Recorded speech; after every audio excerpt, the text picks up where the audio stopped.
ஒவ்வொரு முறையும் தேர்தல் முடிந்து அவை கூடுகிறதுக்கு முன்பாக தேர்ந்தெடுக்கப்பட்ட அனைத்து சட்டமன்ற உறுப்பினர்களுக்கும் புத்தாக்க பயிற்சி முகாம் என்று நடத்துவது தொடர்ந்து நடைமுறையில் இருக்கிறது, வழக்கமாக இருக்கிறது. இந்த முறையும் 17வது சட்டமன்ற பேரவைக்கு தேர்ந்தெடுக்கப்பட்ட அனைத்து சட்டமன்ற உறுப்பினர்களுக்கும் வருகின்ற 16/6/2026 செவ்வாய்க்கிழமை மற்றும் 17/6/2026 புதன்கிழமை ஆகிய 2 நாட்கள் காலை 10 மணி முதல் மாலை 5:30 மணி வரை புத்தாக்க பயிற்சி சென்னை 2 வாலாஜா சாலை கலைவாணர் அரங்கம் 3வது தளத்தில் உள்ள பல்வகை கூட்டரங்கில் நடைபெற உள்ளது. மாண்புமிகு முதலமைச்சர் அவர்களால் தொடங்கி வைக்கப்பெறும் இந்த புத்தாக்க பயிற்சியில் சட்டமன்ற உறுப்பினர்கள் பேரவையில் கடைபிடிக்க வேண்டிய நடைமுறைகள், ஆற்றல் வாய்ந்த சட்டமன்ற உறுப்பினராக செயல்படுவதன் அடையாளம், சட்டமன்ற பேரவை விதிகள், சட்டமன்ற நடைமுறைகள் குறித்தும் பேரவை செயலாளர், சம்பந்தப்பட்ட அரசுத்துறை செயலாளர்கள் மற்றும் சட்டமன்ற நடைமுறைகள் பற்றி நன்கு அறிந்த வல்லுநர்கள் கலந்து கொண்டு பயிற்சி அளிக்க உள்ளார்கள்.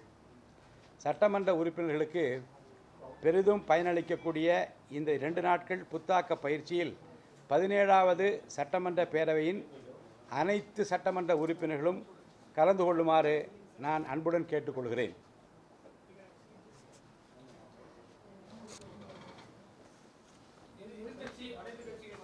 அப்படிதான் சொல்லியிருக்கேன். எல்லாரும் தேர்ந்தெடுக்கப்பட்ட அனைத்து சட்டமன்ற உறுப்பினர்களும் ஏற்கனவே அவங்க விருப்பப்பட்டால் அவங்களும் கலந்துக்கலாம். ஏன்னா இன்னும் தெரிந்து கொள்ள வேண்டிய விஷயங்கள் நிறைய இருக்கலாம்.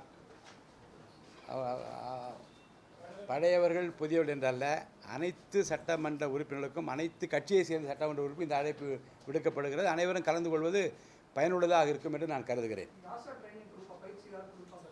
இங்கே நம்முடைய சட்டமன்ற பேரவை அலுவலகத்தில் இருக்கக்கூடிய சீனியர் மெம்பர் செக்ரட்டரி, நான் முன்னுரை அளிக்கின்றேன். மாண்பு முதலமைச்சர் அவர்கள் துவக்கி வைத்து பேச இருக்கிறார்கள். அதேபோன்று முன்னாள் செயலாளர்கள் இங்கே வந்து பேச இருக்கிறார்கள். பயிற்சி அளிக்கிற வல்லுநர்கள் என்று வரவழைக்க இருக்கிறோம். அந்த விவரங்கள் எல்லாம் சட்டமன்ற உறுப்பினருக்கு முன்கூட்டி அறிவிக்கப்படும். இப்போது அதை பற்றி எதுவும் யோசிக்கவில்லை. நீங்கள் வைத்த இந்த கோரிக்கை பற்றி நான் ஆய்வு செய்கிறேன். அதான் சொல்லிட்டேனே உங்களுக்கு, இளம் முதியோர் அதெல்லாம் அந்த கருத்து அல்ல.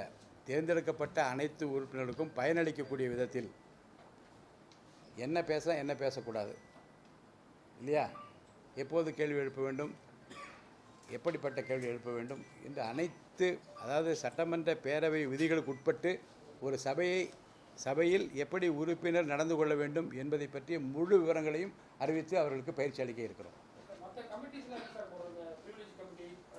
அந்த முறையாக தேர்ந்தெடுக்கப்பட வேண்டிய கமிட்டிகள் இருக்கிறது, நியமனம் செய்ய வேண்டிய கமிட்டிகள் இருக்கிறது. அனைத்தும் இந்த முதல் கூட்டத்தொடர் முடிந்த பிறகு நிச்சயமாக அறிவிக்கப்படும், பேரவையில் அறிவிக்கப்படும். பங்கேற்பது கட்டாயம் அப்படிங்கிற மாதிரி இருக்கா, இல்லை பங்கேற்க விருப்பம் தானே சார். அதாவது பயிற்சி முகாம் நடத்துகிறோம், 2 நாட்கள் பயிற்சி நடக்கிறது என்று சொல்கிறோம். அனைத்து உறுப்பினர்களுக்கும் அழைப்பு அனுப்புகிறோம். எல்லா சட்டமன்ற உறுப்பினரும் கலந்து கொள்ள வேண்டும் என்று விரும்புகிறோம். அது அவர்களுக்கும் பயனுள்ளதாக இருக்குது. அங்கே வந்திருக்கவங்களே கூட நீங்கள் கேட்டீங்க புதியவர்களுக்கு மட்டும்தானா என்று. ஒருவேளை பழையவர்கள் முதியவர்கள் கலந்து கொண்டு அவருக்கு கிடைத்திருக்கிற அனுபவத்தை பற்றி கூட சொல்லித்தரக்கூடிய வாய்ப்பு கூட வரலாம். அப்போ அவர்களை நான் ரொம்ப அன்போடு வரவேற்கின்றேன்.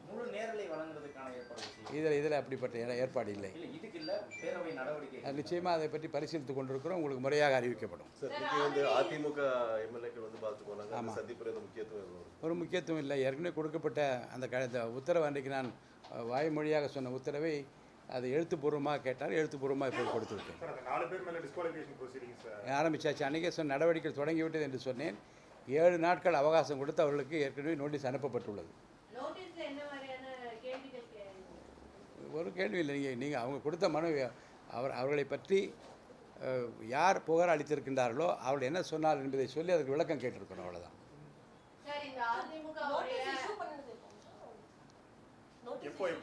முந்தா நாள் 9th அன்னைக்கு கொடுத்துருக்கோம், 9ஆம் தேதி. இன்னும் அது ஆய்வில் தான் அதை பற்றி தான் வந்து ஆய்வில் தான் இருக்கிறது. இன்னும் அது அதுக்கு முன்பாகவே அதை பற்றி அறிவிப்போம்.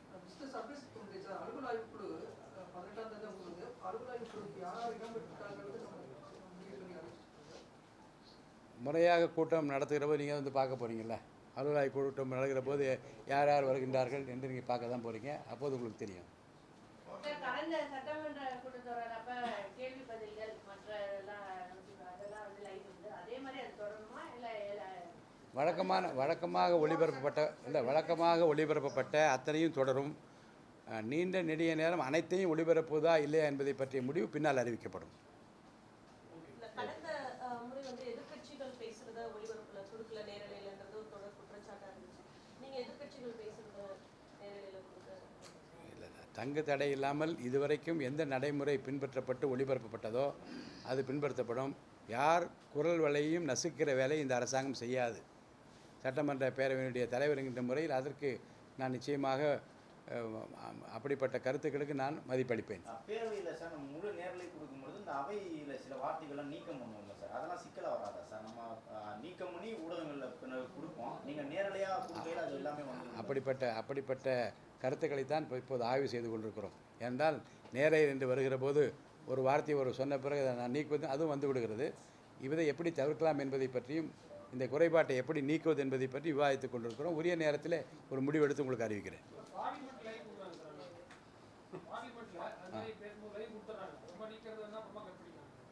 இல்லை, இது அதை பற்றி விவாதிக்கலாம், பேசலாம்.